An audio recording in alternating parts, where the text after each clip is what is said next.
मायावती अकेले चुनाव लड़कर क्या बीजेपी की मदद कर रही हैं? मायावती ने 2024 के लोकसभा चुनाव में अकेले लड़ने का अपना पुराना स्टैंड फिर दोहराया है।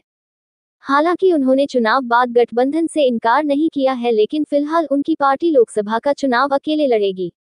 पिछले साल सितंबर में इंडिया गठबंधन की तीसरी बैठक से चंद दिनों पहले भी उन्होंने कहा था कि उनकी पार्टी बीएसपी अकेले चुनाव लड़ेगी। मायावती का कहना है कि गठबंधन में चुनाव लड़ने से बीएसपी को नुकसान होता है। ज्यादातर पार्टियां बीएसपी के साथ गठबंधन करना चाहती हैं, लेकिन वो इस बार लोकसभा का चुनाव अकेले लड़ेगी।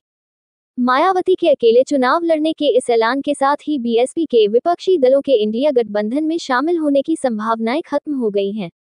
कहा जा रहा था कि कांग्रेस के कुछ नेता आखिरी वक्त तक बीएसपी को इंडिया गठबंधन में लाने की कोशिश कर रहे थे।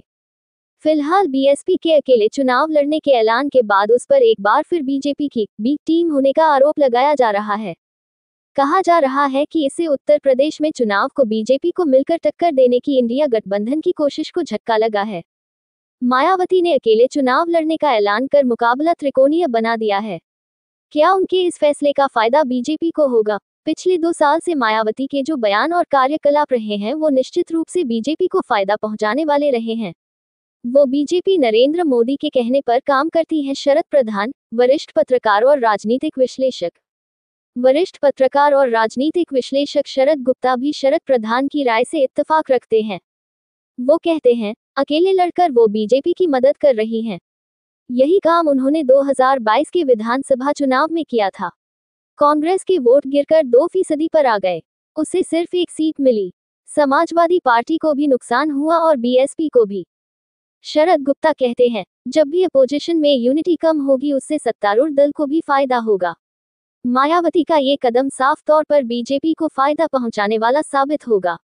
मायावती कहती हैं कि उनकी पार्टी अकेले चुनाव लड़ेगी क्योंकि बीएसपी का वोट दूसरों को तो ट्रांसफर हो जाता है, लेकिन दूसरी पार्टियों का वोट इसे ट्रांसफर नहीं होता। लेकिन शरद गुप्ता कहते हैं, 2019 के लोकसभा चुनाव में बीएसपी को 10 सीटों पर जीत मिली थी, जबकि समाजवादी पार्टी की 5 सीटें आई थी। 2014 के चुनाव बीएसपी अकेले लड़ी थी और वो एक भी सीट नहीं जीत पाई थी।